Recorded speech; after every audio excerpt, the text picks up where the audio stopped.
Today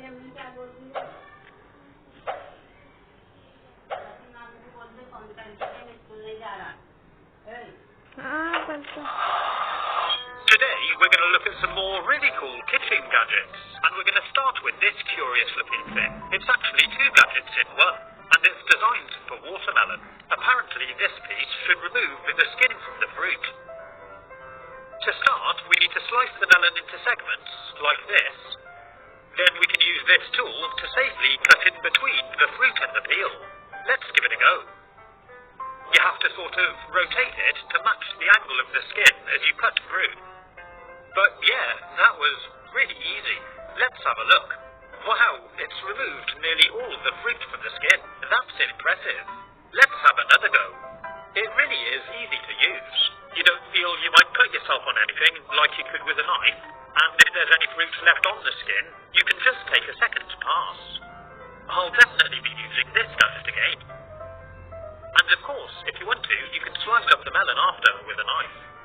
So, this piece from the centre is actually for cutting watermelon balls. I'll show you on the other half. The first one didn't turn out very well. It does take a little practice to use. You have to sort of spin it in your fingertips to rotate it and cut a ball. You can see this one's not a bad attempt. And once you've done a few, you'll start to get the hang of it. They're great for decoration or a garnish. For the next one, we're going to take a look at this gadget. It's got a cross blade at the bottom, and a plunger here, which pushes down from the top, and it's meant to cut small tomatoes or grapes into quarters. So let's give it a go. I'm starting with these baby plum tomatoes.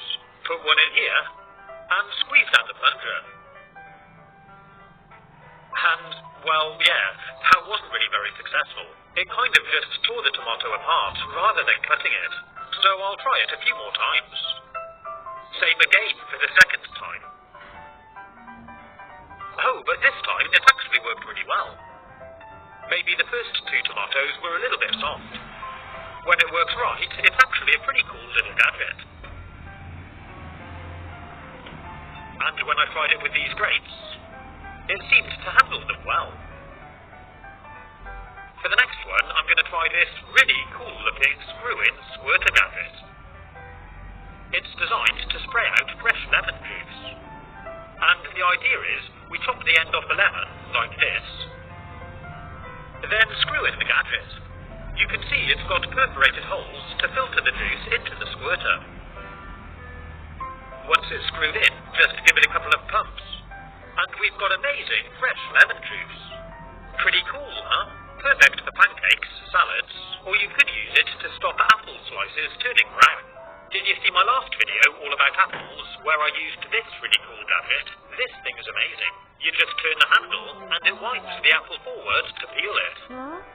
It also cuts out the core, and slices it into a spiral. And if you want to, you can stop it turning round with a couple of squirts of the fresh lemon juice. Have you tried one of these apple corers? They're really cool.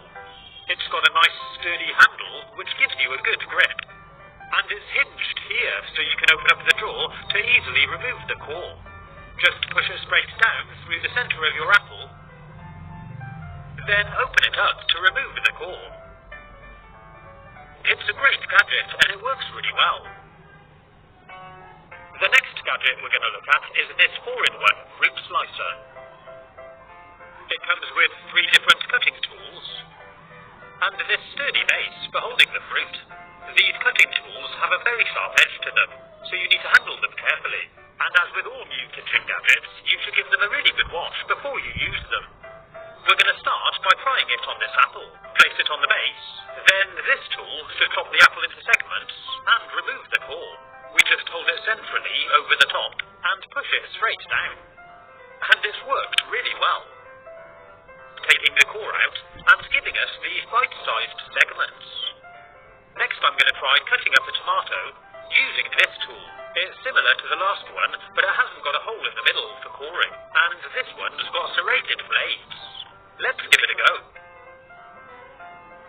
Wow, it slices it really well into these beautiful even segments. Ideal for salads or something if you need a lot of tomatoes. Let's try it again. Yeah, to be fair, it seems to work really well. The final cutting tool should remove the pit from this mango. It's a bit more awkward to stand on the base, and you might have to hold it steady while you sit the tool on top. Then push down, and wow, that's worked really well too. It's given us these two side bits with all the fruit, and removed the centre with the pit. We can of course use a knife to cut off any of the fruit left on the pit, and these outer bits have cut really well, and they look amazing. If you want, you can run it over the lip of a drinking glass to remove the fruit from the skin. Once it's free, you can slice it up with a knife.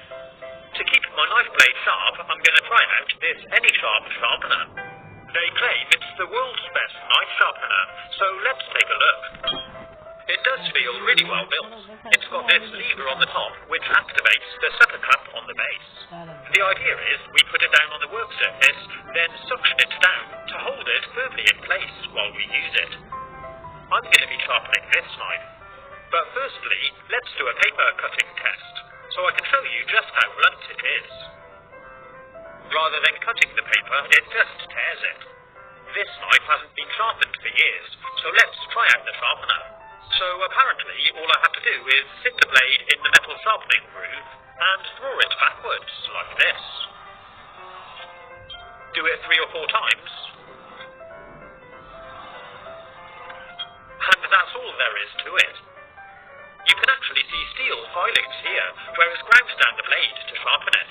So let's see how well it cuts paper now.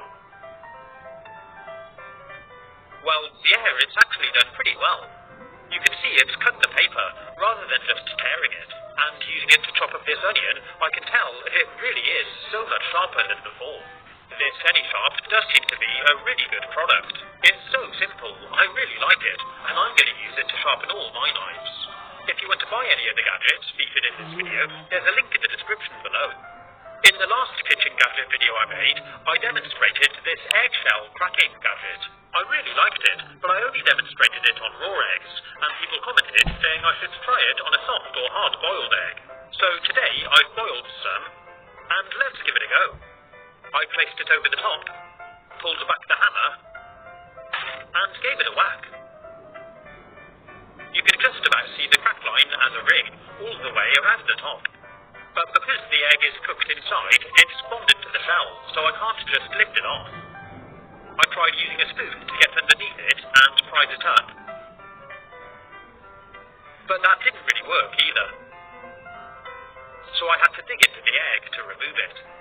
It has given quite a clean break, but there are fragments still around the top, which could fall into the egg, or stick to the spoon as you're eating it. So for soft-boiled eggs, I didn't really find it any benefit, although it does look pretty cool.